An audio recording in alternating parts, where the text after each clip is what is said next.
all of you know, there is a very limited degree of movements. Are you aware of the robotic surgery where the instrument can move in all directions?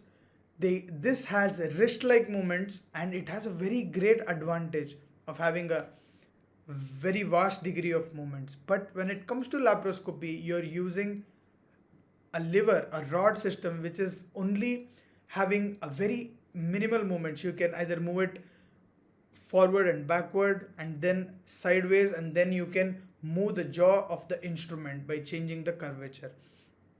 And also there is very restricted space inside the abdomen for you to operate. So suddenly the operation becomes very challenging. So first point is limited degree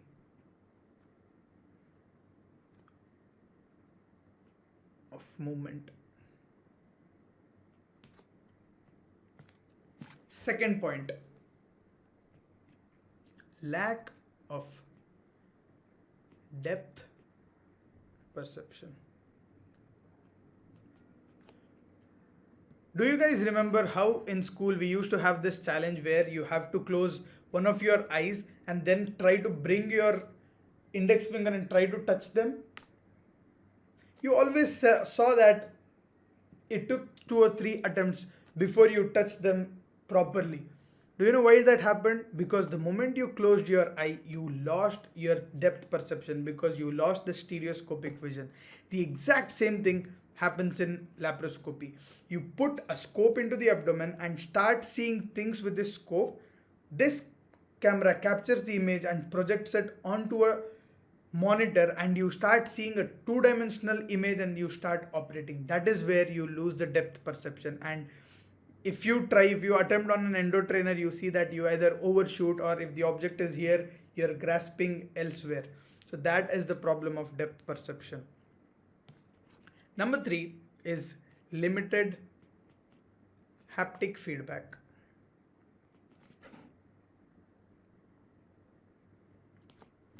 Have you seen your teachers while performing their surgery, if they aren't able to visualize a particular tissue or an organ or a pathology, they put their hand inside, they feel for the consistency of the tissue, and then they say if it is benign or if it is malignant. They might also say that I think I'm palpating the ureters right now. I think I'm palpating an artery here. So that is the importance of haptic feedback, the tactile feedback. But because you're using an instrument and you're feeling it through the instrument, it becomes a bit difficult. Note that I didn't say there is no haptic feedback. I said there is limited haptic feedback. So with proper training and experience, you can make out, experienced surgeons can make out if it is the bladder or if I'm holding a myoma or an adenomyoma. Next one, I want you guys to put 3 stars to this point because this is the defining limitation. If you master this one particular demerit and you overcome this demerit, your laparoscopic career will suddenly take and it'll take off and it will shoot right away. What you need to understand is that your instrument, when put inside an abdomen, it starts acting like a lever. Do you know why? Because at the point of entry starts acting like a fulcrum, and your entire instrument now becomes a lever. So when I apply pressure here, when I press it down, the tip of the instrument moves upward. If I move the handle upwards, the tip moves downwards. Imagine this was an open surgery. I say move the tip of the instrument above, you'll just lift your hand. If I say move the tip of the instrument below, you'll just move your hand down. This is intuitive movement. For all of your life, you have done intuitive movements. Are you aware of that funny meme where they say I was today years old? Yes, you're today years old when you have realized that in laparoscopy you need to use counterintuitive movements in order to hold and lift a tissue. In order to hold and lift it, you need to put your hands down. In order to move the tissue towards this side, you need to move your hands the opposite way. So these are called counterintuitive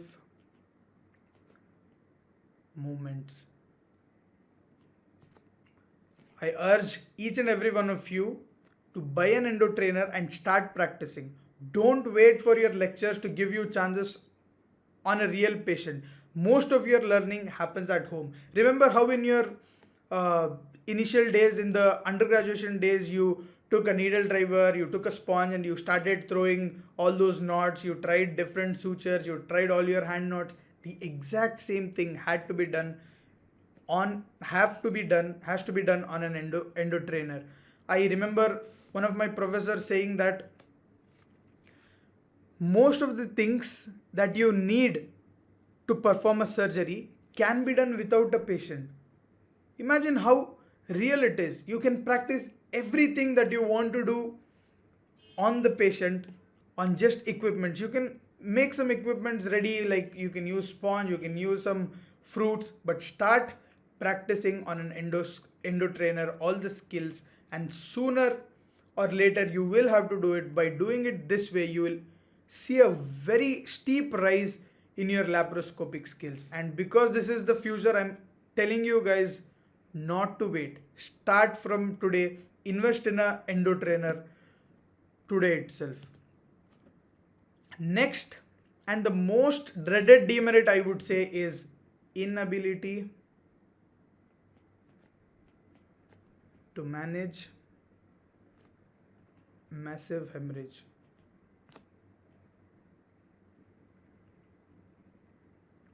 See, don't let your ego come in the way when you see massive hemorrhage. You know what massive hemorrhage does to EVITREOUS? It almost destroys the entire acronym. See, when there is blood completely filled up, when there is blood coming out of an artery, it is directly splashing over onto the telescope. So all your insufflation, identification, vision, everything is lost. You cannot do anything. So don't let your ego come in the way, and go inside, open it. If there is massive hemorrhage, that is the only way to manage.